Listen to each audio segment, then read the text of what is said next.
There are no shocking images, no dramatic scenes. But whoever watches this film has a bit of a flutter. Every sentence, every line is expensive details.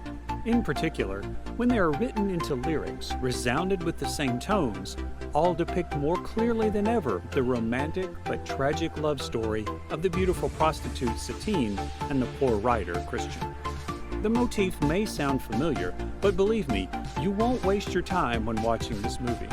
Released in 2001, Moulin Rouge successfully took away the tears of the audiences by its story.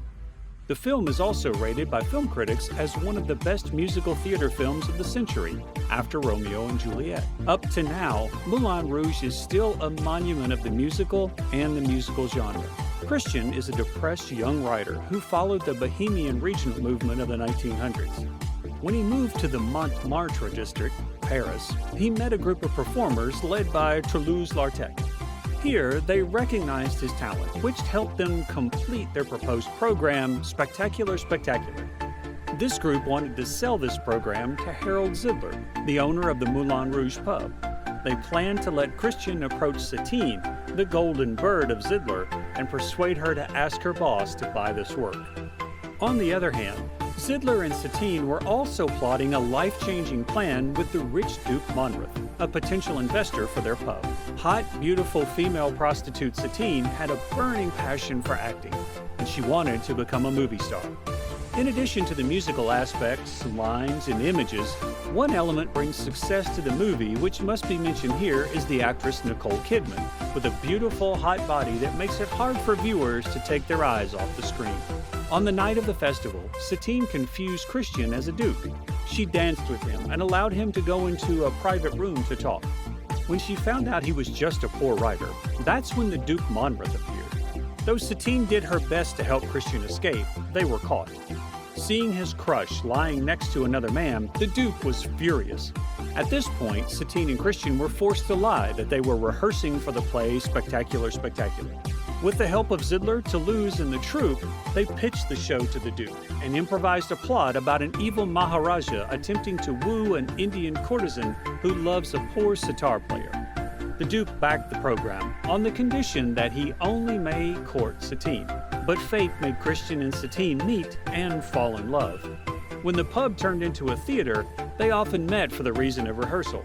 Seeing Satine and Christian too close, Duke Monmouth became jealous. He threatened to stop sponsoring the show, and Zidler arranged for Satine to eat with the Duke, but she fell ill from tuberculosis. Zidler told the Duke Monmouth that Satine had gone to confession and was unable to come. Zidler learned from Satine's doctor that she didn't have much longer to live, but kept this hidden from both Satine and Christian. At the same time, after discovering their love, Zidler asked Satine to end with Christian. She went to see the handsome writer and told him that their relationship endangered the show, but he wrote a song to affirm their love. Once, Nini, a jealous geisha, revealed to the Duke that the play was a metaphor for Christian, Satine, and the Duke. Realizing that there was a conspiracy here, the Duke demanded the ending to be changed to the courtesan choosing the Maharaja. Satine offered to spend the night with him to keep the original end. At the Duke's quarters, Satine saw Christian on the streets below and realized she could not sleep with the Duke. The Duke attempted to rape her, but she was saved by the dancer Le Chocolat.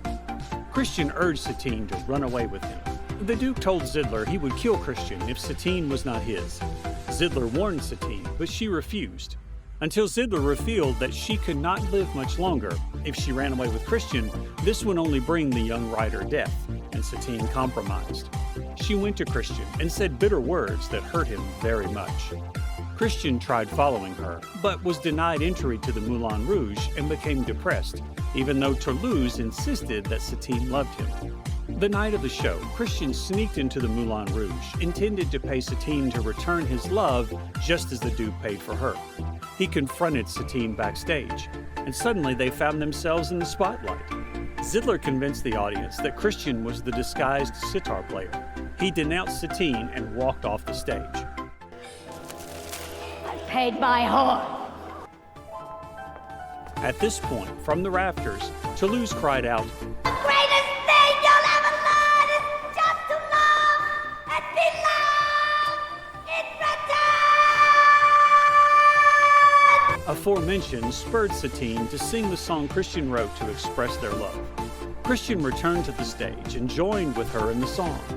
The Duke's bodyguard tried to kill Christian, but was thwarted by Zidler. The Duke stormed out of the cabaret as Christian and Satine completed their song. After the curtain closed, Satine succumbed to tuberculosis. Before she died, Christian and Satine affirmed their love. She told him to write their story. A year later, the Moulin Rouge had closed down and was left in disrepair, and Christian finished writing the tale of his love for Satine, a love that will live forever. The film has an excellent reenactment of a romantic love story in the heart of the magnificent city of Paris in the late 19th century. The beautiful love of a handsome writer and a beautiful prostitute does not have a beautiful ending. Their love has overcome other forces, but cannot conquer their fate. On the other hand, aside from mourning the romantic love story, I also find the Earl of Monmouth pitiful. As the ruling class at that time, he could easily find other beautiful girls. However, in the movie, we see him always having only a crush on the ambitious, beautiful prostitute. And in the end, the story between the three people cannot entire with anyone.